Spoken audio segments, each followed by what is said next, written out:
জোট না হয় বাম কংগ্রেসকে নিশানা নওশাদ সিদ্দিকের। কংগ্রেস সিপিএম এর মধ্যেই অনেকে জোট চাননি, তারা চেয়েছিলেন তৃণমূল বেশি আসন পাক।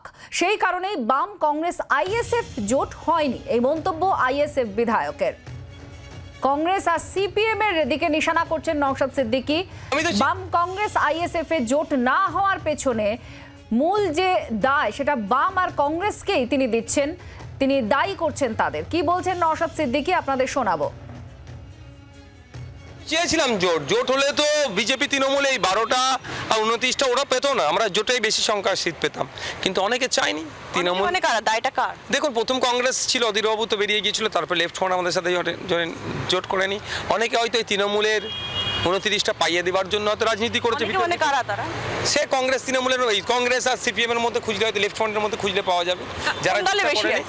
যারা জোট করেনি তারা, আমি তো জোট চেয়েছিলাম। তো কংগ্রেস আর লেফট ফ্রন্টের মধ্যে বলছেন, তাদের মধ্যে সংখ্যাটা কার বেশি? যারা তৃণমূল, আমি সংখ্যা স্পেসিফিক বলবো না, যারা জোট করতে চায়নি কারণটা কি তারা তো আজকের দিনে ক্লিয়ার হয়ে যাচ্ছে।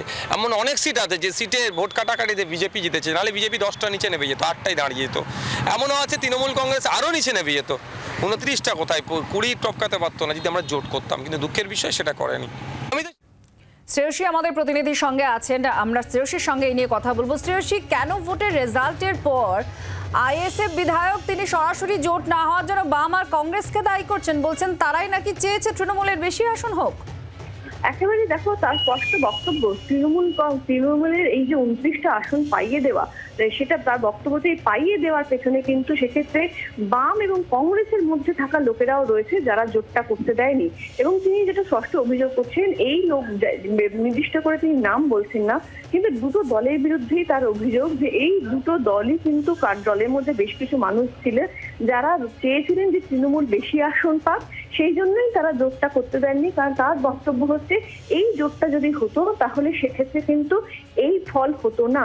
ফলে সেই জায়গা থেকে দাঁড়িয়ে কিন্তু নওশাদ সিদ্দিকী আইএসএফ চেয়ারপারসন তিনি কিন্তু একেবারে সরাসরি অভিযোগ করছেন সেক্ষেত্রে লেফট এবং কংগ্রেসের বিরুদ্ধে, যেখানে তার স্পষ্ট অভিযোগ এই দুটো দলের মধ্যেই কিন্তু কিছু লোক রয়েছে যারা তৃণমূল কংগ্রেস ভালো ফল করুক, 29টা সিট পাক, সেই জন্যই তাদেরকে সেই সিটটা পাইয়ে দেওয়ার জন্যই কিন্তু কার্যত তারা জোটটা করতে দেয়নি। ধন্যবাদ। শ্রেয়সী গঙ্গোপাধ্যায় আমাদের প্রতিনিধি জানাচ্ছিলেন। নওশাদ সিদ্দিকীর বক্তব্যও আপনাদের শুনিয়েছি। সুজন চক্রবর্তী এই মুহূর্তে তিনি আমাদের সঙ্গে রয়েছেন। সুজন বাবু, আপনাদের দিকেই দায় ঠেলছেন নওশাদ সিদ্দিকী জোট না হওয়ার পেছনে, আর বলছেন যে আপনারাই চেয়েছিলেন তৃণমূল কংগ্রেস বেশি আসন পাক।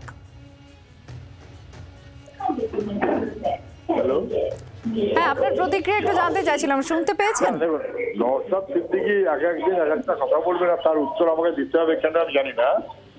আর সব কথা বলা কোনো মানে নেই তো। প্রথম যে লোক ক্যান্ডিডেট অ্যানাউন্সমেন্টের আগে বাজার গরম করেছিল দাঁড়াবে বলে, তার নাম নওশাদ সিদ্দিকী।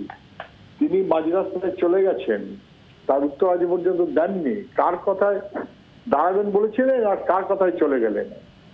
নিশ্চয়ই সিপিএম এর কথায় নয়, বরং সিপিএম থেকে সাপোর্ট দেবে বলে ঘোষণা করে দিল, কংগ্রেসও সাপোর্ট দেবে বলে ঘোষণা করে দিল। তৃণমূলের যাতে অসুবিধা না হয় এইটা যারা দেখতে চাইছিলেন তারা নওশাদ সিদ্দিকীর এই অ্যাকশনে খুশি হয়েছেন, এবং খুশি হয়েছেন যখন দেখেছেন যে সিটগুলোতে বাম অথবা কংগ্রেস সিরিয়াসলি লড়াই করতে পারে বলে মানুষ মনে করছিলেন, সেই সিটগুলোতে আরেকটা আইএসএফ দাঁড়িয়ে যাওয়াতে লোকে বুঝলেন যে বিজেপি বা তৃণমূলের সুবিধা হতে পারে, এবং সেইটা কার্যত ওর কাজের মধ্য দিয়ে দাঁড়িয়ে গেল। ইন্টেনশনালি করেছেন না কারোর কথাই করেছেন তাই বলতে পারবো না, কিন্তু করেছেন যা তৃণমূল বিজেপির বিরুদ্ধে সম্পর্কে এক জায়গায় না রাখতে পারার মতো মনোভাব কারুর কাজ করে, সেইটা কাজ করলে নিজের বোঝা উচিত যে দায় তার, অন্য কারো দায় যারা দোষটাকে লাভ হয় না। ধন্যবাদ সুজন বাবু। বাংলার আওয়াজ, বাঙালির আবেগ, জি 24 ঘন্টা।